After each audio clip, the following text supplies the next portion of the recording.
بسم اللہ الرحمن الرحیم۔ السلام علیکم ورحمۃ اللہ وبرکاتہ۔ آج میں ناجائز فیشن پہ تھوڑی سی بات کروں گی۔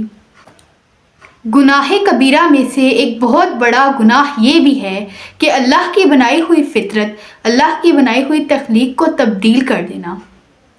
اللہ نے جس کو جیسا بنایا ہے شکل و صورت کے لحاظ سے، انسان اس میں زینت تو اختیار کر سکتا ہے مگر اس کو تبدیل نہیں کر سکتا۔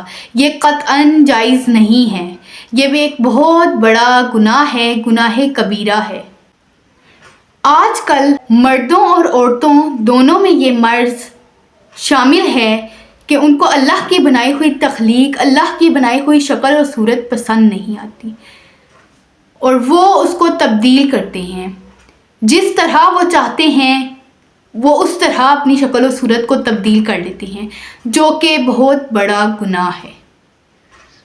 عورتیں اپنے آئی بروز بناتی ہیں، ان کو باریک کرتی ہیں، ان کی شکل تبدیل کرتی ہیں، اور آج کل مرد بھی اپنے آئی بروز میں کٹس لگوا رہے ہیں اور طرح طرح کی شیپس دے رہے ہیں، جو کہ قطعاً جائز نہیں ہے۔ حضور پاک صلی اللہ علیہ وسلم نے واضح الفاظ میں اس عورت پر، اس مرد پر لعنت فرمائی ہے جو اپنی بھووں کو بناتے ہیں، یعنی آئی بروز کو بناتے ہیں، ان کی شکل تبدیل کرتے ہیں۔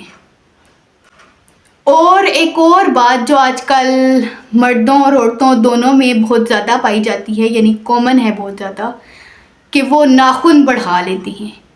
اتنے بڑے بڑے ناخن بڑھانا یہ جائز نہیں ہے۔ سنت طریقہ تو یہی ہے کہ ہر جمعے اپنے ناخنوں کو تراشا جائے، ان کو کاٹا جائے۔ آج کل عورتیں پلاسٹک سرجریز کروا رہی ہیں، اپنے ناک کو پتلا موٹا کروا رہی ہیں، اپنے چہروں کو تبدیل کر رہی ہیں، اپنے ہونٹوں پہ لپ فلنگز کروا رہی ہیں۔ یہ سب قطعاً جائز نہیں ہے۔ جو شکل و صورت اللہ تعالیٰ نے ہمیں دی ہے، ہمیں اس پر خوش ہونا چاہیے اور راضی ہونا چاہیے، اور ہمیں اپنے رب تعالیٰ کا شکر ادا کرنا چاہیے کہ اللہ نے ہمیں اتنی خوبصورت شکل دی ہے کہ ہم دیکھ سکتے ہیں، سن سکتے ہیں، بول سکتے ہیں، کھا پی سکتے ہیں، سونگھ سکتے ہیں۔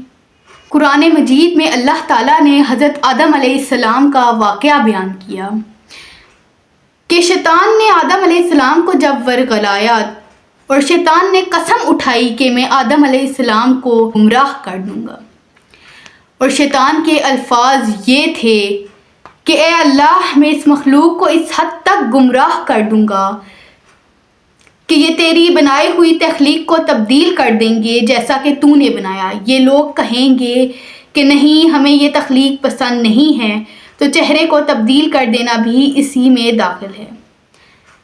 اپنی ماں اور بہنوں کو اس بات سے ڈرائیں، ان کو بتائیں، ان کو سمجھائیں کہ وہ اس طرح اپنی شکلوں کو تبدیل نہ کریں۔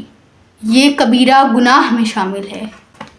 آج کل مسلمان عورتیں اور مرد انگریزوں کو دیکھ دیکھ کر ان کی طرح بننے کی کوشش میں لگے ہوئے ہیں، ہر طرح سے اپنے دین اسلام کو بھول گئے ہیں، اپنے نبی پاک حضرت محمد مصطفیٰ صلی اللہ علیہ وسلم کے بتائے ہوئے طریقوں کو بھول گئے ہیں، ان کو چھوڑ کر انگریزوں کے بتائے ہوئے طریقوں پر چل رہے ہیں۔ آج کل عورتیں اتنے باریک لباس پہنتی ہیں کہ ان کے جسم واضح طور پر نظر آ رہا ہوتا ہے۔ آج کل عورتیں اتنا چھوٹا لباس پہنتی ہیں کہ ان کا سطر بھی نہیں چھپا ہوا ہوتا، جو کہ کتنا بڑا گناہ ہے۔ استغفر اللہ۔ اللہ پاک ہمیں اپنے حفظ و امان میں رکھے اور ہر عورت اور بیٹی کی عزت کی حفاظت کرے۔ آمین ثم آمین یا رب العالمین۔ اللہ پاک ہم سب کو ایسے کاموں سے بچنے کی توفیق عطا فرمائے جس میں اللہ کی بنائی ہوئی فطرت کو تبدیل کرنا شامل ہو۔ آمین ثم آمین یا رب العالمین۔ جزاک اللہ خیراً، احسن الجزاء فی الدارین۔